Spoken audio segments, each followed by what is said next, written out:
So part of why we wanted to share this with you is so we have a common language and a common understanding of what the art of hosting means. Because I think many of us talk about the art of hosting, and we go, and because we are a global community of practice, but we're not a global company. We don't have a standard set of ways of doing things. So everywhere around the world, when you come to an art of hosting, you're going to get a different flavor of things, but there's a core, there's something central to what we're doing here. And it's really this fourfold practice. And so this little teaching piece that I want to share with you guys is kind of the way that I introduce these practices in the world. Because you maybe have the experience of going into an organization and they're dealing with a complex problem, and you want to suggest maybe a participatory leadership approach, but they think it's flaky, or I don't know what other words you have in different languages for it. It's just not going to. It's all too touchy-feely. That's what they say in North America. It's like too touchy-feely. Why don't we just get down to work, or we're just going to solve this problem? And so I like to kind of stop with a client like that and go, okay, but this is why we can't use that linear approach, right? Because there are some problems that just aren't solvable, okay? And so partly the reason for using this practice of hosting is because we face these problems that are what we call chaotic, okay? So how many of you, like when I say chaotic, you've heard the word before, you know what I mean? Chaotic. Okay. And Chris, when you say there are some problems that aren't solvable, do you mean with a linear model, or problems that aren't solvable full stop? I think it's like the idea that there are situations, there's problems, and then there's situations that you can't even categorize as problems, right? So the people are stuck in someone. The people are stuck. Where we're stuck? Yeah, if in this situation we are, or in the case of. So I didn't hear your whole question. No, just to understand, if the people get stuck with something, they don't see what is this. Yeah. Well, I think that I think we know that there are. One way to think about this is there's mechanical problems, that are kind of known, and we can understand the whole situation, and we can just create the solution for it. And then there's things that are emergent. Anything involving humans is going to be emergent all the time, and human beings are not problems to be solved. Right? So communities are not problems to be solved. I just fundamentally distrust that language. So when people says, "Oh yeah, this community is a problem and we need to solve it," it's like it just makes sense. A community is not a problem. A community might have a problem, but that's different from the community being a problem. And problems like poverty or conflict or racism or something, these aren't solvable. They're not exactly, if we just learn about it, we can solve it. So when there's resistance to using participatory leadership, then I often kind of go back to the first principles, to the foundations of what we're dealing with here. And of course it starts with this chaotic mind, right? So many of you are familiar with this, but I'm just going to kind of show it again. That in this universe, it seems like we get this constant dance between chaos and order all the time, right? So there's, Hendrik was telling the story that we're all stardust, which is true because we all come from stars. All of our atoms are created in stars. The hydrogen you have in your body was present at the Big Bang. Everything else was created inside a star. And the interesting thing there's a cosmologist, Brian Swim, who has this story, and he says, if you want to do a really neat experiment to see how chaos and order works, you take as much hydrogen gas as you can get, okay, just like a huge amount of hydrogen, and you get a huge space, and you just fill it with the hydrogen gas. You put the gas in the space, and then you leave it for a long time, like as long as you can. So maybe like 13.5 billion years, if you have that amount of time. And what happens is you get opera. and poodles and container ships, right? And you get ham and poetry also. That's where the shit comes from. It's like, wait a minute. So we start with, and you could never predict that we would get ham from helium. Right? But the process of the way the universe works is it's the chaos of just helium everywhere comes into these order, right? Comes into order, into these stars, and the stars mash it together, create new atoms, explode it out, you know, and some of the atoms become a pig, and then some of the atoms become a farmer, and then, you know, the pig and the farmer eye each other, and the farmer has the sharper tools, so the pig becomes ham. But all of this emerges just from chaos, right? It's just kind of like, and it's natural and it's self-organizing. And so many of the problems that we face, so many of the situations that we face, and who we are as human beings is fundamentally chaotic. Yeah, we break down, and when we die, we're just going to become food for something else again, you know, and we'll be recycled through that. And to think that we were food at some point too, and you know, I mean, this is how we arise. So we arise out of the chaos. Nobody could take a pile of dirt and predict that you would come from that, right? And nobody could look at a pile of dirt and imagine who that was, right? But that's how it works. So we flip between chaos and order all the time, and I think it's a big story, but it's kind of the operating principle of this universe. And it actually shows up in these small problems that we have all the time, the problems of emergence, the problems where things emerge, like for example, poverty. Like, where does poverty come from? You know, like, we don't know the causes of it, but it's sort of like multiple causes, multiple solutions. So, in order to deal with those kinds of problems, we need to walk this pathway between chaos and order, right? And the problem is that as human beings, we're kind of, it seems like we're sort of geared to find order and to be in love with order. So we seem to be hunters for order. I mean, some of you may be anarchists and you love how many of you just like to blow shit up all the time? Yeah, just so there's always a few. Not literally. Just keep him away from the matches. But most of us are kind of like, we seek order, right? We just seek some kind of order, and that's not always wise. Like like the chaotic path is all keeping your eye on order and keeping your eye on chaos, so that the two of them can dance. It's not getting lost in one or the other.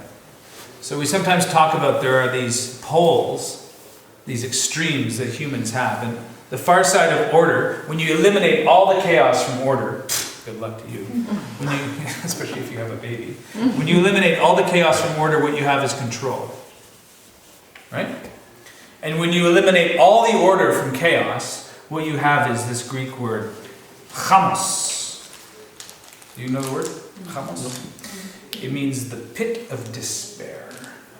Estonian winter. The pit. What did you say? Estonian winter. Estonian winter, yeah. Estonian winter is the pit of despair. When human beings have no influence on the environment whatsoever, completely subjected to the forces of nature. The only thing you can control is your zipper on your parka. That's it. So chamos is, chamos, I think, is human beings' worst fear, that we would just descend into this complete pit of despair. And so when we walk in the chaotic path, quite often what we find is we find ourselves reacting to situations that we fear are going into chaos, or chamos, right? So sometimes I talk about when we walk on this pathway, we meet little friends along the way. So one of the friends is fear. And you can probably name some other friends yourself. So give me the names of some other friends. When you're trying to walk this path, the chaotic path, what are the friends that you meet? You put fear in the other side, or what does it mean? Fear is on this pathway. On the path. When you walk this pathway, you're going to meet fear. Probably it's your first like friend. on the edge. When you're walking that path between chaos and order, Yeah. It's fear. that one of the things you'll meet will be fear. Will be fear. Another thing you meet will be frustration. Yeah. What else? Confusion. Confusion. Yeah. Insecurity? Yeah. Sure. Insecurity. Oh, good one. Not knowing. Yeah. Not knowing. Hate. Hate. Yeah. Creativity. Creativity. Spirituality. Yep. Emergence. Yep. Emergence. Stress. Stress. Stress. Excitement. I like it. Excitement. Sexuality. Of course you meet sexuality on that. Sex. Every 2 words. I'm going to show you over the course of the week how sex shows up everywhere. decided officially now I'm surrendering to the libido of hosting. These are good. We're gonna do it. We're gonna do it. But this was the piece to cut out later, you know. Well, this may be the only thing that gets left in. The funding is gonna go like this. Yeah. So here's the deal with these things. The thing is that when we meet these things, almost always, because we're lovers, They had the same joke. So synchronized. I think we'll ask them how long it took to get to sex there. Because it's only like the 10th friend on the path. But because we kind of seek control and order all the time as human beings, is mostly our tendency. When we meet one of these friends, we tend to go to control. So if you're in a situation where you get frustrated, okay, you're running a meeting, and people are not getting what you're doing, you get frustrated, and you want to just kind of like control what's happening and make sure they get the outcome, right? Or you're running a community and people can't agree and you just want to impose your will on everybody, right? I mean, this is how we are as human beings. Or we have an insecurity, you know, there's something going on in the room and we don't know how to deal with it, and we've got this story going in our own mind that I'm not good enough to do this, I don't know what to do, I shouldn't even be here, right? So you go to control, or sometimes in that situation you just go to chamos. I know it's my tendency sometimes to sabotage things, so I don't have to take responsibility for my successes. That's a pattern in my life. So I'll just blow things up and sabotage them so I don't have to be responsible for the success. So when I get frustrated or insecure, that's what happens.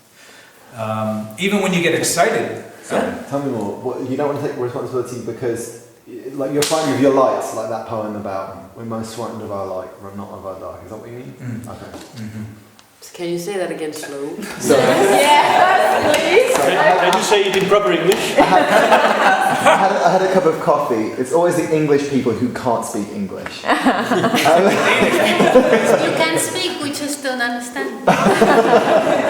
I said, I was trying to understand Chris's point, and I said there's that poem that Mandela quoted about how it is not our darkness that we're most afraid of, it's our light.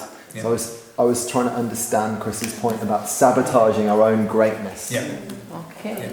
Yeah. That's a pattern in my life that I'm aware of. And so that sometimes we go to chamos there. And sometimes excitement, if we get excited about something, we go to control, you know? So like if you do...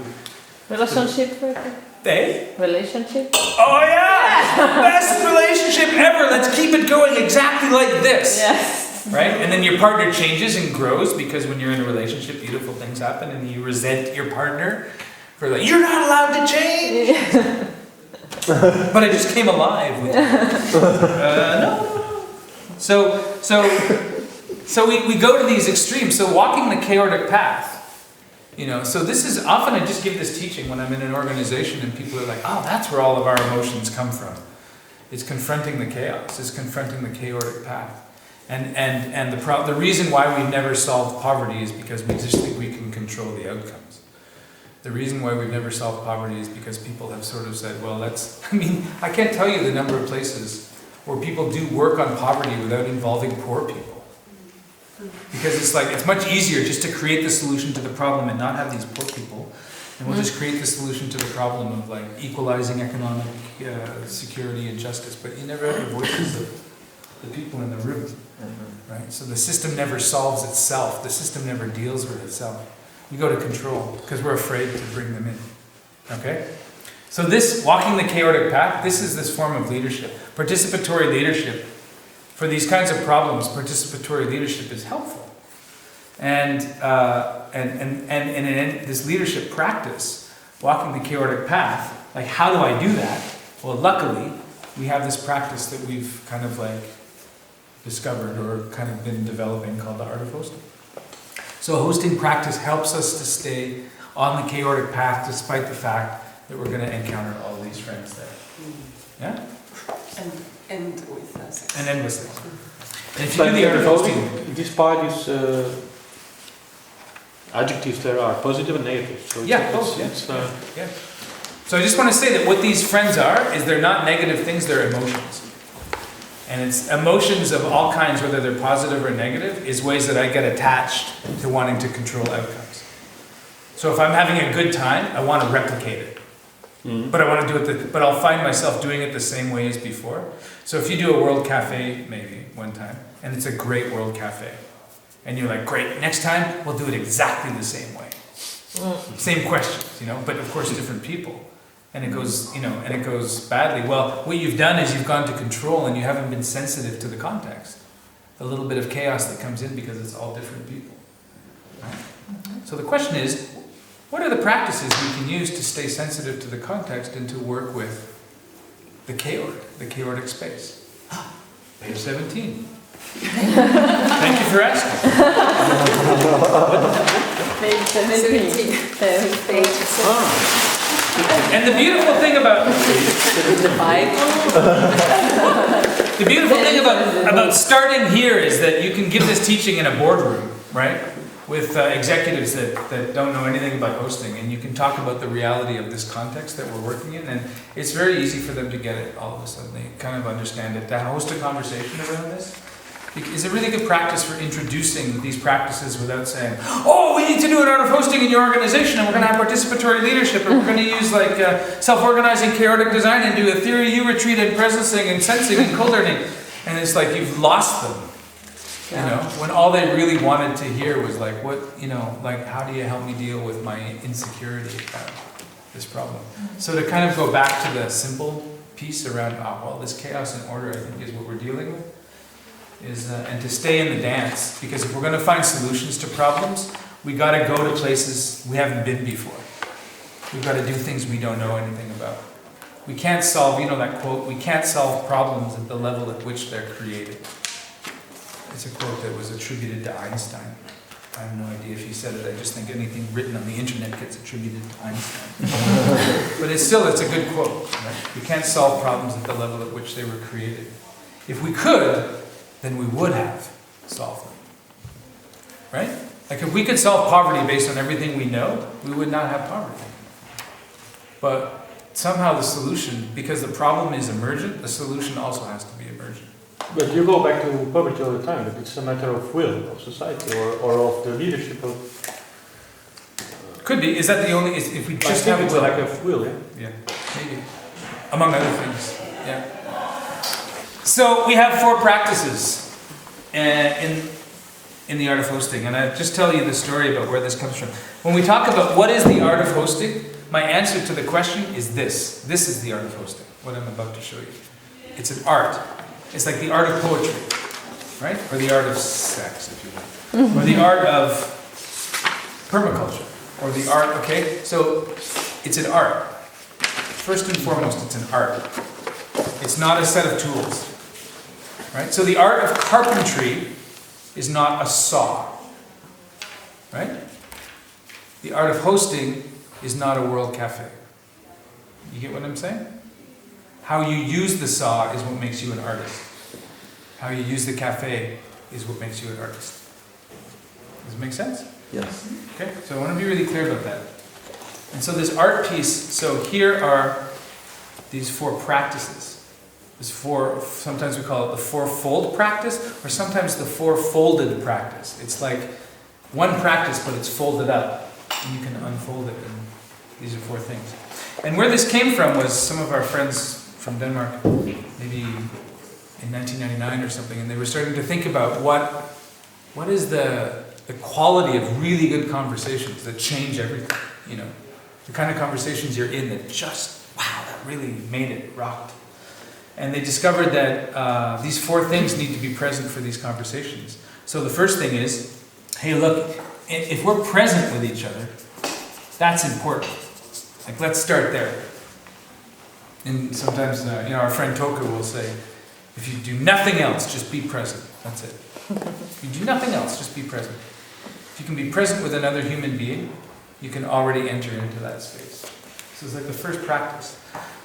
But if I'm sitting and talking to my grandmother, I'm not present in the conversation. Right? So first thing is to be present. And the second thing they noticed about conversations that really mattered was that people participated. Right? I mean, it sort of goes without saying, except how many conferences have you been at where they say there's a conversation and everybody's sitting there listening? Nobody's participating. or we're all sitting in rows, facing forward. Right? So a really good conversation is when we get to participate. I mean, again, it's simple. The third principle is that somehow the conversation needs to be hosted. Right? And so a good conversation doesn't happen when two people just run into each other and stare into each other's eyes and go, hi, right? But when you say hi, you're already hosting. What I'm doing when I say that, like if I just sit with you, maybe nothing is going on, if I meet you at a bus stop or something, but if I say hi, hey, what are you doing here? And I ask you a question, now I'm hosting you. I'm creating a container here, right? And suddenly, if you just think about like me meeting you at a bus stop, we've made some decisions about what this is going to be, just by saying that. Like, for example, one of the decisions we've made is that we are not right now going to build a car. Right? Now, in the moment that I meet you, the possibilities are endless for what we might do. Do you follow what I'm saying? But the moment we host something, then we've limited the possibilities of what we might do, but we can enter deeply into a space together. You follow what I'm saying? So this is hosting, it's creating a container. Right? So it kind of eliminates some distractions and it's hosted. And a good question, Toka will be the first to say, once you're present, ask a good question and then you're off. There you have a conversation. Jeez, that's, sometimes all you need to change the world. Everything else is just fancy add-ons. World Cafe is just a fancy version of being present and asking a question. Same with open space. Same with circle. Right? This is just really easy. And so if you're sitting with somebody and it's confusing, or you're in a relationship with somebody and you're not connecting, like just stop, get present, and ask them a question. It's like, what's really going on with you?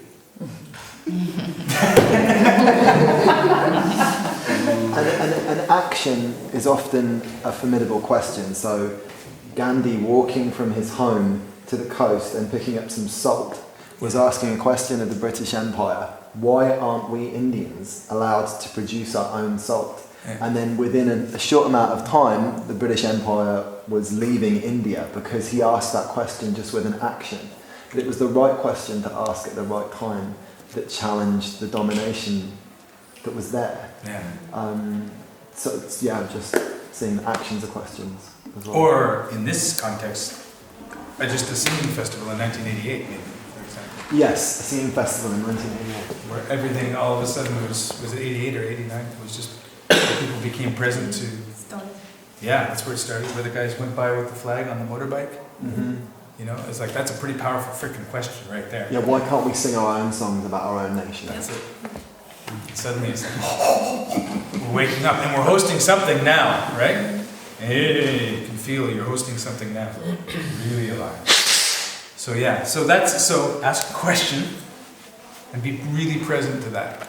If everybody was like at the singing festival but on texting, I mean, it's a good thing it didn't happen now. Yeah. Everybody would be, well, there's a guy on the motorbike. Yeah. They would be checking in. That's right. They'd be following him on Twitter rather than watching him go by. Hashtag I've got a flag. Okay, so that's the third practice. So the third practice is somehow we've hosted a container with each other, and it's very, again, it's a simple practice. The actual hosting a container. Running a World Cafe is maybe a little more complicated, but hosting is very simple. It's just an invitation to be like present with me, and to discover something between us, because that's the last practice. Is that the best conversations we're in are co-creative. We co-created something, so we created something together. So in other words, I didn't tell you what we should be creating, which often happens in organizations. If you've worked for an organization, the boss will come and tell you what we're creating together. And I don't feel like I'm creating that with you, but I'm a part of what you want to see happen. But when we co-create, which is that we kind of let go of our own agendas, it's kind of like what Jan Erik was saying in his check-in. I let go of my own agenda so I can fall in here and co-create something. It's a kind of really wise check-in. If you want to really be co-creative, you have to let go of what you're bringing in. at the same time as fully offering yourself to be there too. So it's sort of, you call it a double-edged sword in English, you know the expression? No, what? The what? A double-edged sword, Oh, yeah. right? So it cuts two ways. So I have to let go, but I also have to be fully present in order to co-create. It's kind of a trick. How do I completely let go, but also completely be present? Does everyone understand that analogy? Do you get the expression? Yes. Good.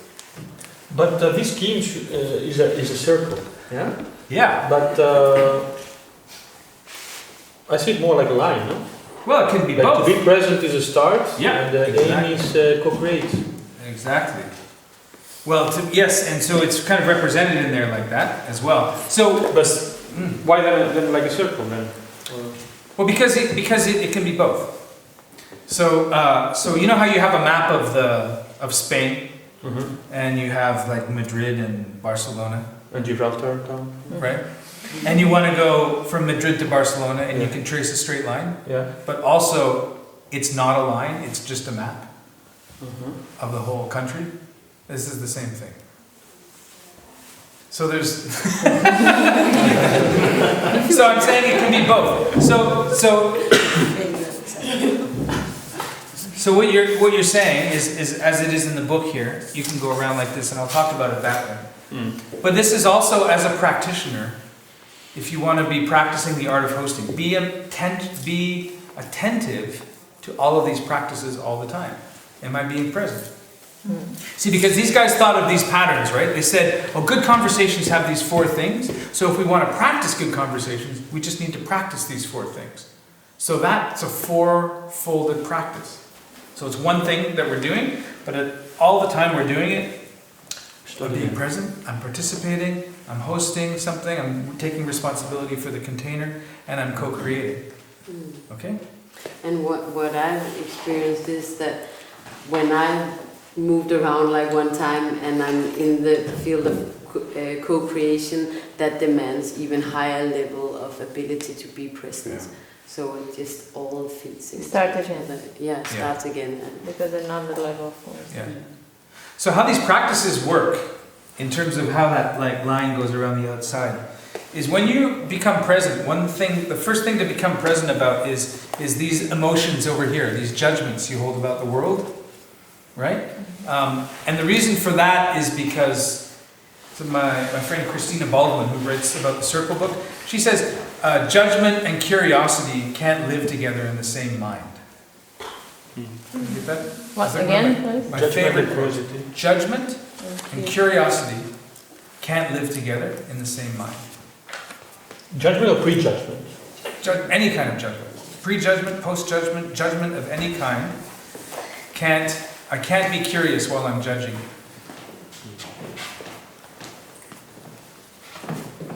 Right? So if you think my question is stupid, you're also not going to be curious about what I'm asking. Right? Yeah. And if I'm curious about you, I have to hold off on my judgments to learn more.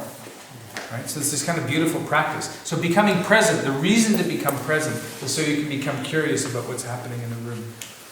And as a host, I mean, you have to be curious. Because when I judge what's going on in a World Cafe, I'm not smart enough to know what's going on in a World Cafe. I'm not even smart enough to know what's going on in my own self, let alone a room of 100 people. How am I going to know what's going on in there? So this is why I work with other people, because I might have a judgment about the situation that somebody who's sitting next to me is like, oh no, that's completely fine. It's like, this whole thing's going crazy. It's like, no, it's not. You know, 2 people can look at the 2 different things completely differently. So I need to be curious, constantly curious about what's happening, what's going on in the room, to be present. It's first practice. And when I become present, I become curious. And that's the first stage to becoming a learner. So then when I show up and participate with the world, then I become a learner. So that's cool. So if we're saying that we need to become learners to solve the problems we can't solve, right? We can't solve them. The problems we can't solve in the world, or address, we can't solve them with what we know. We have to solve them with what we don't know. Otherwise we would have solved them. You following what I'm saying? Okay? So if we have to solve them with what we don't know, how do I figure out what I don't know? I have to be a learner. And I happen to think that the art of hosting has the idea that the future form of leadership, or the form of leadership we need now, is communities of learners and communities that learn. Right? So this practice activates learning in the field. It starts with myself. I have to be a learner first before I can host other people in being a learner too. Right? You have to practice what you're preaching. You have to practice what you're hosting. So I begin curious. I become a learner when I participate in the world. So immediately I'm curious about, like, how do I do graphic recording? And I go and I meet Anna, and it's like, how can I learn this skill? And she's looking at me and she's going, well, you draw and you listen. And I go, oh, thank you. Now I'm a graphic recorder. Right? And then the first time I do something, I'm like, I can't draw. What do I do? You have to participate. You have to practice. Right? You have to kind of flex your muscles. Show up and do the work. Okay, so then I become a learner. And when we get learners together and we host them in a question that we can learn about together, then we become a community of learners. And that's cool. That's very rich. So, the beauty of being able to study this a little bit this week is that we happen to be hosted today and for this week in a community of learners that you guys are holding. Right? It's not a community of knowers. It's a community of not knowers. Right? That's true. Is it true? And another way of saying a community of not knowers is to say a community of learners. And this is very powerful. I'll tell you, like a little story. I was working with the federal government in Canada on fisheries issues with scientists. And scientists are very smart and they make their living being experts, right? Sharing with people what they know, right? But the fact is that all of our salmon are disappearing and nobody knows why. So the scientists, when we do consultations, they go and they stand in front of people and they just talk about what they know. And people ask them about what they know. But we never get to the conversation about what we don't know. And so I said to these scientists one time, if we really want to consult with people, you need to ask them questions you don't know the answers to. And then they become the experts. Like we become the experts. We can solve these, we can maybe dive into these problems together. And it was very hard for them to do that, to stand in front of a group of people and to be vulnerable and to say, there's stuff I don't know. Try and get a scientist to say that. I mean, most scientists, that's what they do for a living, is they don't know things. That's why they go out and learn about them and run experiments. But get them to stand up in front of a bunch of people that are paying their salaries and say, thank you, it's nice to be here. I don't know what the problem is. Right? And the people who are paying their salaries are going to be like, what? What are we paying your salaries for? Well, you're paying me not to know. That's not good enough. Right? So another way of saying community of not knowers is a community of learners. So what you can say as a scientist is you can stand up in front of people and you go, we're learning a lot about salmon. We're learning a lot about why there are no salmon anymore. And we're trying to learn more. Because we need to learn more. And we realize that the stuff we need to learn, we don't know. So we're trying to find people that know the stuff we don't know. That's a community of learners. It requires some vulnerability. Okay? It requires us to say, I don't know what the hell we're doing. And I'm getting much better at saying that the older I get. And the next practice, the last practice, is then we begin to co-create. Then we become a community that learns. A community that learns is like the next level. Are you guys a community that learns yet, you think? Or just a community of learners? I'm not sure. Right. Maybe making the transition. It's already the beginning, I think. Yeah, it takes a while. Yeah. But there's a kind of a sense that I think the art of hosting community is a community that learns. There are times when I experience it that way globally when we come together with our mates. And sometimes it's just a community of learners. But sometimes, like when we were in Slovenia last year, it felt like it was a community that learns. And hoping maybe we have a little bit of that experience this week too. Of being a community of people here that like the community learns, the community gets smarter, the collective gets smarter. Not just the individuals in the collective. So with some problems we face in the community in the world, it doesn't do us good to go off and do our PhDs. You know, we all can sit around and we go, oh, we'll all go learn about participatory leadership, and we'll all go off and do a PhD. And then you learn and you learn and you learn and you learn and you learn, but we don't learn as a community. We don't develop that capacity collectively. Right? So I think it's important we develop that capacity collectively. And then when we become a community that learns, well, now we go to the next level. Now we can become a community that's present. And this is partly my experience here. I keep coming back to your story, but this community is definitely present. When you drive up here, there's a presence. It's different from the other villages. There's a quality here, right? You can feel it a little bit. Did you notice it when you came in? So it's like, how can a collective can be present like that? Because of the attention that people give to holding the field together here. And then a community can participate in the life of the other villages around here. So you provide services, you have a store and movies and concerts and cultural events here. You're participating in helping to create maybe another ideal of rural life here. Is it important to do a lot of things together in order to get a community of learners? Yeah. Mm-hmm. Yeah, because if you just do things separately, you don't really become a community. Okay. Do we participate in all kind of things? Yeah. I think so. Yeah. I think we need to be constantly attending to the spaces in between us, rather than each other, right? So it's partly, yes, you and me, but it's also what's in between us. And then a community of learners can be a community of communities. You know, it can become hosting things, and it can become to co-create with other communities. You see how it scales? Can I just add one thing to your question? Is this saying, like it's an African saying that says, if you want to go fast, go alone, and if you want to go far, go together. And I think that I think in a community, sometimes we need to go fast, and then it's not efficient to be all of us. And sometimes we need to go far, and we need to go together. This we have so much come up with this same quote, and we have noticed that if you want to go together, then we don't get anywhere really. So that is Together you don't go anywhere. Together. Yeah. It's difficult to see because it's Yeah. a lot faster to go alone. Yeah. It's very time scale. Yeah, it's like if we do things like with less people, then we go much faster Yes. and further also. But if we start to do with a lot of people, then it starts to fall apart. Right. Yeah. So So we we're, want to keep it like the goal. This is the yeah.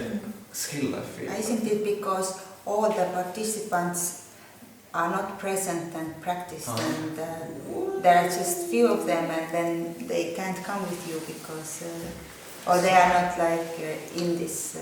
Maybe it just fades away, this purpose. Some kind of motivation is sort of like unclear, or I don't see. Well, let me say it's the ways you choose to organize depends on what you're doing. So if you want to accomplish something quickly, don't involve 100 people. And there's definitely things you need to do quickly, right? But if you want to stay together as a community, you have to include 100 people. But it's like a dictatorship and democracy in a way. Yeah, yeah.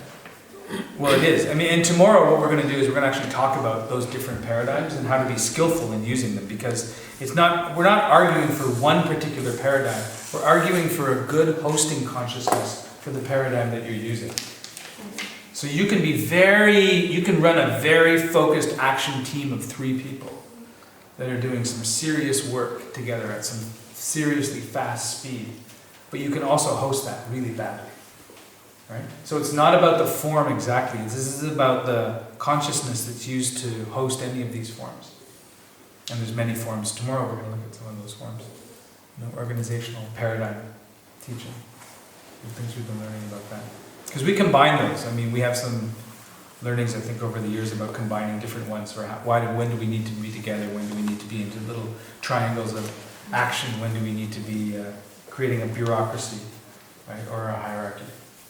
So you involve also is that how to keep the purpose, like focus on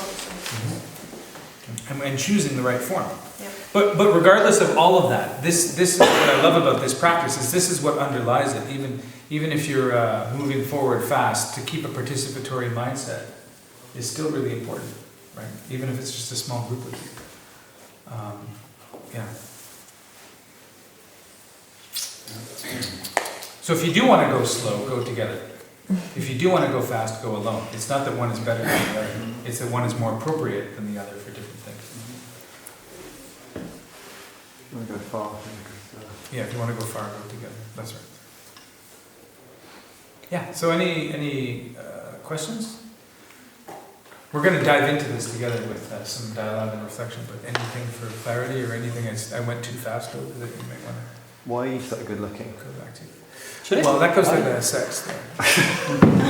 I said, why are you so good looking? You have to learn some English. That's why you're here, yeah? It's confusing when you talk. Okay, that's why you came to Estonia to learn English. One amendment or addition to the fourfold practice. Perhaps there's a fifth practice also that's behind the four practices. And it's a lot of the communication theories and the skills we have are based on how to influence what's happening around us and in the communities and between people and so on. So very little is about allowing to be influenced. Yeah. And the fifth practice could be that makes all these other practices possible is to allowing to be influenced. Yeah. And kind of letting go of But isn't it the number two? Internal control and external control. Well, it could be a number two. I mean, I think it's worth naming. I think it's just about interaction, no? It's about being changed. Being Yeah, willing to be changed, right? Openness. But conversation and interaction is at the end exchange of information and knowledge. And if you don't let this interaction work, it's because you don't let this influence. Yeah, no, I think you guys are saying the same thing. I mean, it doesn't, let me just say, it doesn't particularly matter to me if it's the fifth practice or the second one, but I think the piece you're putting your finger on, when I talk about dialogue, like truly participating in dialogue, a true dialogue is where you and I both have the possibility of being changed by it, right? So the openness to being influenced is what you're saying, right? Yeah. One of the many dimensions in being letting to be influenced. Yeah. And this is this is really, really hard for us to be that, because it requires some vulnerability and some opening and curiosity and other things as well. But I don't think we don't learn without being willing to be influenced. How to involve them. Yes, it's an art. And it's hard. Yeah. Art is hard. Let me see, there's recipes for making bread, but there's no recipe for becoming a baker. Right? Yeah. So some how questions you simply can't answer. They just, practice is what I would say. Yeah. It's hard, but it requires practice. I mean, that's why we call it a practice.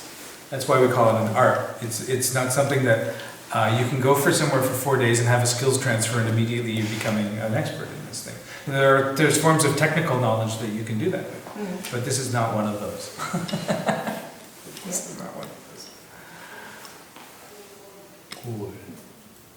So this is, part of us sharing this with you, I think, is just looking at the time.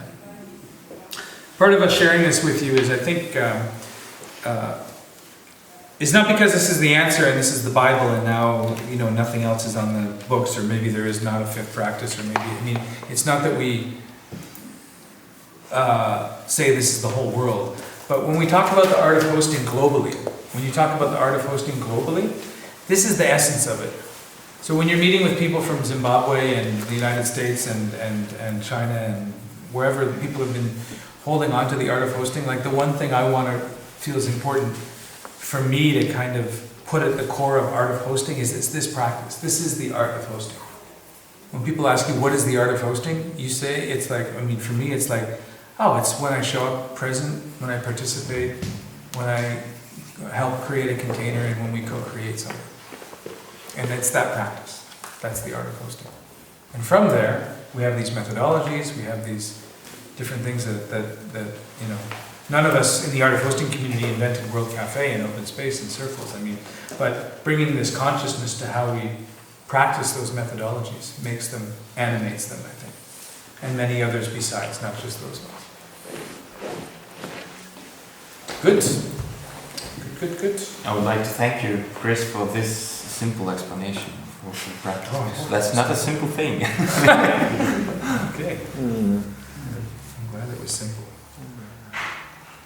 And if you have more questions, if it wasn't that simple for you, then of course more questions would be good. But we're going to enter into a process now where we can go rescue the Estonians from themselves. And we'll come back together and just be in a dialogue and some reflection about how this shows up. Because one of the things that I know in each of you is if you're a human being, you practice these already.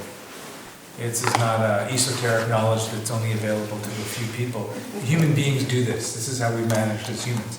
So the next exercise we'll do together, I have some templates, and we're just going to be in some small groups and kind of exploring both where you already do these practices, where they're already alive in your life, and exchanging ideas about those with others, and also what some of the questions are and some of the curiosities you carry about how these practices show up. Just so we can begin to track the knowledge and the expertise and the beautiful resourcefulness we have in this room. About the practice, one thing that's very interesting is you find people come to the art of hosting sometimes through one of these practices. So speaking for myself, I was an open space facilitator for a decade before I discovered art of hosting, and I was training people in open space. And I knew there was something, it's a bit of a good business to make a 3-day open space training. I mean, it's a lot of talking because I could teach you an open space in 5 minutes. But I realized that to do open space really well, you need to really be friends with yourself, right? Because you're unleashing a lot of chaos, and you have to be okay with that. So there's got to be something more than that. And so it's like I came into the world of hosting kind of through this door of being a host, and discovered, there's practices of being present, practices of co-creating.